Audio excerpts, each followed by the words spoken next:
So mga tol, matapos pong mabigong masungkit ni Lemuel De Barbo ang WBA Asia Super Featherweight title, nang talunin po siya ni Japanese Moji-chan Nakagawa sa loob ng round 3 sa laban niya sa La Trinidad Benguet, kung saan hininto po ng referee yung laban sa loob ng round 3 dahil sa sunod-sunod na tama ng solid shot ng Hapon sa kanya. So alam na nga po ng karamihan mga tol na hindi satisfied si Lemuel De Barbo sa pagkatalo niya at sinisisi niya ang referee kung bakit itinigil yung laban.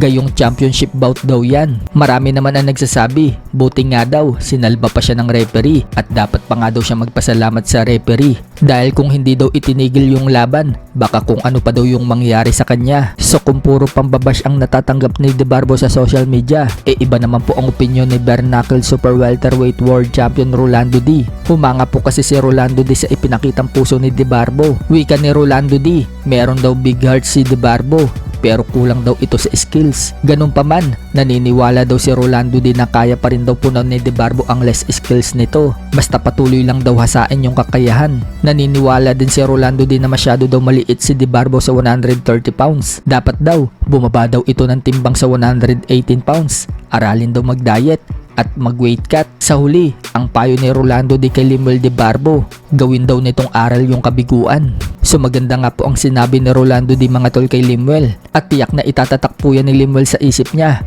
ang payo ng isang world champion. Sa kabilang banda naman mga tol, kulang 3 linggo na nga lang po, lalaban na ang kapatid ni Gio Santissima na si Alex Santissima sa bansang Japan. Makakalaban po niya ang former world champion na si Yukinori Uguni. Nagpakita po ng bato-batong abs si Santissima. Mukhang ready na ito kay Uguni. Mukhang pinatigas na ni Santissima yung bodega niya. Alam kasi niya na malakas bumira sa katawan itong si Uguni. Diyan nadali si Marlon Tapales. Iniinda talaga ni Tapales yung mga body shot ni Uguni noong maglaban sila. Kung tatalunin ni Santissima itong si Uguni, maipaghihiganti na ni Santissima si Marlon Tapales. Sa ibang banda naman mga tol, mukhang world championship na po ang laban ni Mel Fajardo. Sa latest post po kasi niya sa kanyang FB, sinabi niyang this is it, #IBF World. Mukhang si IBF Flyweight World Champion Japanese Masamichi Yabuki na po ang kanyang makakalaban. Pagkakataon na po yan ni Mel Fajardo na maging world champion siya. Bumabagsak pa naman itong si Yabuki sa mga laban.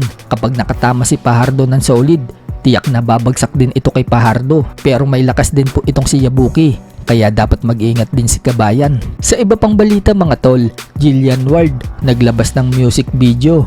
Pero pala isipan mga tol kung sino yung lalaking kasama niya na sobrang sweet nila. Nakatalikod lang kasi ito at hindi pinapakita yung muka. Dahil dyan mga tol, may nag-comment po ng isang fan at sinabi sa comment kung nanalo daw sana si Emma Baco sa Pacquiao. Sumagot po si Jillian Ward sa komento at sinabing manalo or matalo man daw si Eman, patuloy pa rin daw itong nagdadala ng dangal sa ating bansa. Stay kind po, God bless. So sino kaya yung kasama ni Jillian Ward sa music video? Kung hindi talaga nangyari ang inaasam-asam ng mga fans. Gustong gusto pa naman ng mga fans na maging jowa ni Emma Baco sa Pacquiao itong si Jillian Ward. Kaso yun lang mga tol, mukhang hindi nangyari.